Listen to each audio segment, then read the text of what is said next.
Hi, welcome once again to my channel, assuming you watched the previous video. If you didn't, well, no worries, it wasn't really that interesting.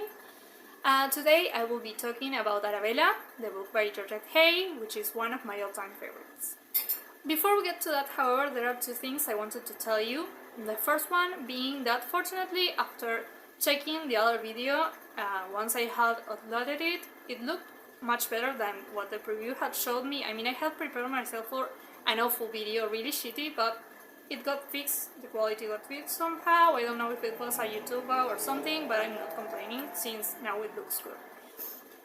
The other thing is that, unfortunately, the video camera that I plan to use to film my videos with from now on is broken. It doesn't work anymore, I don't know why, but it's a 2012 camera, so it isn't really that surprising, all things considered. And having gotten that out of the way, I will now get to the topic at hand, which is this book that I love so much. And the story follows Arabella, obviously, a girl from quite a numerous family. She has many siblings because her parents started having kids and apparently never stopped. And since she has reached, at the point the novel starts, she has reached marriageable age, so as she is the eldest daughter in the family, it is decided that the best would be for her to contract marriage so that she can also help her sisters find suitable husbands.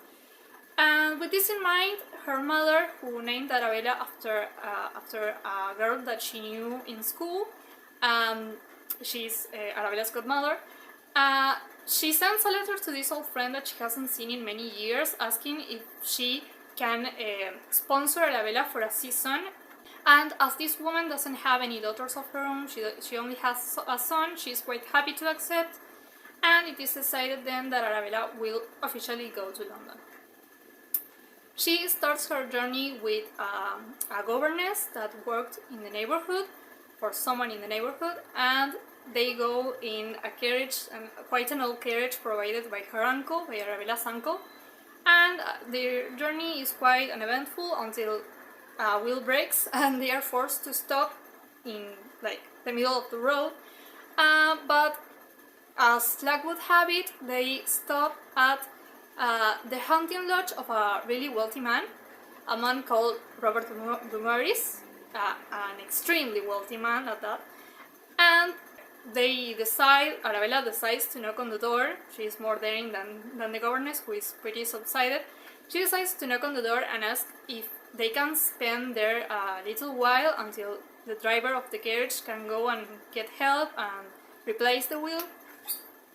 When Dumouris is informed that these women are on his doorstep, he's like, as he's so besieged by women in town, he assumes the worst, that Arabella is a fortune hunter, that she wants to draw herself at him like all the other girls he has known in his time. And at first his intention is to tell them to go to a room and make themselves comfortable until they can leave and he can have his peace back. But since his friend Charles is there, he basically forces Dumouris to invite them in and to introduce himself to them properly. The thing is that when Arabella is about to enter the room where the men are waiting, she has this moment before Dumouris realizes that she's there, where she sees him laughing, and it's such a nice, genuine expression that she is charmed by it.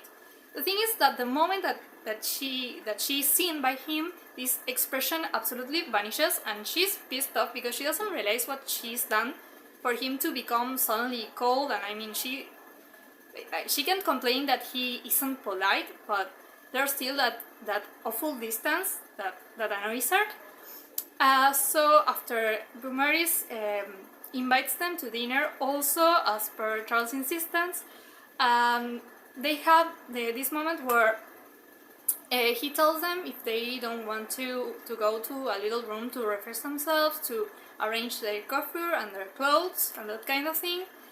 So they are there for some minutes, and when they return, Arabella overhears Dumouris and Charles having a conversation in which Dumouris is telling him, as I said before, that they're probably fortune hunters, that she's going to throw herself at him, and this makes Arabella really angry. I mean, anyone would be angered, but she's like extremely angry. So what she does next is she turns to the governess and basically tells her to follow her lead and to act as she tells her.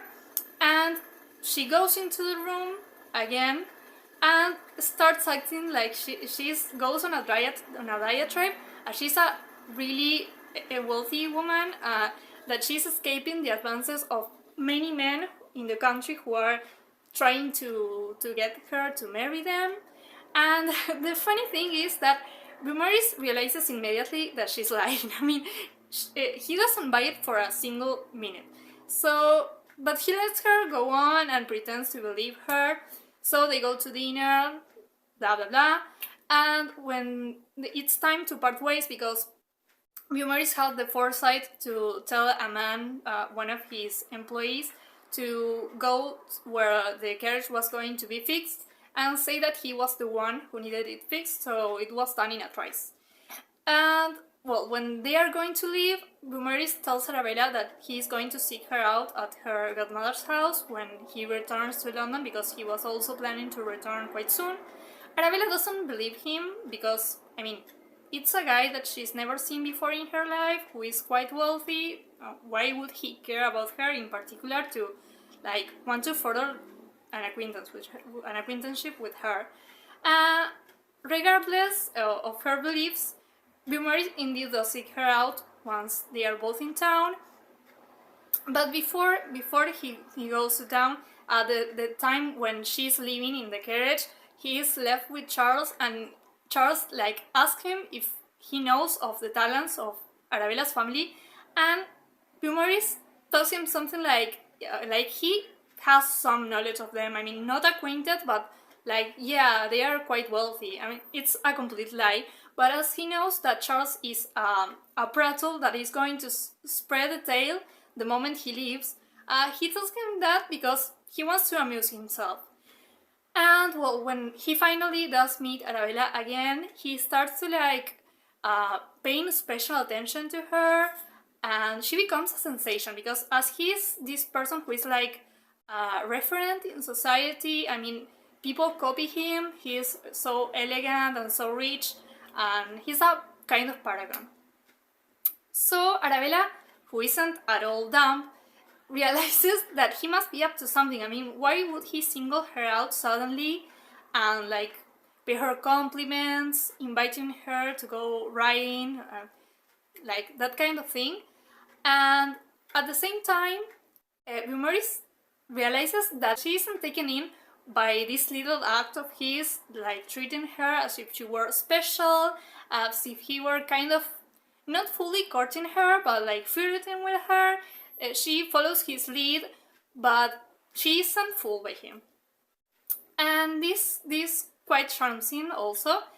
And there is in Arabella this innocence, but in the way that attracts him, but not in the way that he's like a creep that preys on young women, but like she is so kind. She's a profoundly kind person.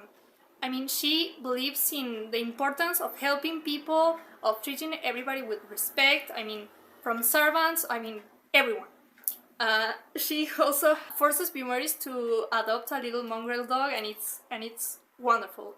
I absolutely love that part because like Vimeris ends up having like one-sided conversations with the dog. It's so funny. It's hilarious. And, well, all this, their acquaintanceship progresses and they start catching feelings for each other. Obviously, I mean, this is a romance book. And, well, there's also the problem that, like, there are men who are, like, pursuing her because they think she's an heiress. I mean, as Charles told everybody that, they all believe that she's rich, which of course she isn't. But still, I mean, she's besieged by them. And it's something that's driving her quite mad. But she can't, I mean, the person who could, in all likelihood, help her, she can't bring herself to trust Vimeris to the point that she can openly acknowledge that what she told him was a lie. She at times does suspect that he knows she isn't rich, but she can't be sure, so she doesn't confront him. And Boomer's is like he doesn't regret what he's doing, because he sees how she somehow fits, even though she's, of course, she is naive because of her upbringing in the country. I mean, she was quite sheltered, but she has her charms, and she is earning her place in society, and it amuses him greatly. But what moves him the most is, as I was saying, her innate goodness, the thing that he hasn't seen in anyone else, at least not in a long time. So this is what the thing that most attracts him, and that ends up winning his love. And well, and also there is Arabella, who falls for him as well, obviously. But the thing that I find that I like is that Arabella does see his flaws. I mean, even though she's younger and less experienced, I mean, she realizes that he is really comfortable in his position, and that he could help people if he tried. I mean, she has to push him, but she understands that he has the potential to do great good if he decides to. They see each other clearly. In spite of the ways that they lie to each other, it's like they each know what the other is not saying, what they are keeping from one another. So I was really charmed by this story, and there is a moment in particular that made me like really buy the romance, but I can tell you because it will spoil the whole thing, and it's like the most remarkable thing in the book. But I will tell you that it involves a child. Don't get annoyed. I know a lot of people think that children in stories are annoying, but it's like this short appearance, and it does make a really good impression. And this act of kindness that Arabella has towards this child really impacts Morris. So that is all that I will say. I mean, I think I've given you a picture of at least some idea of what you can expect from this book. There is also a subplot with like Arabella's brother, but I will leave you to find that out for yourself. And well, this is all that I wanted to tell you, what I wanted to share with you.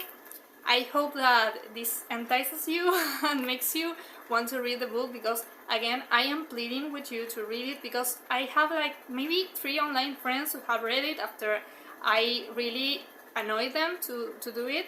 So I would love to have more people that appreciate the book. So well, tell me in the comments if you enjoyed the video.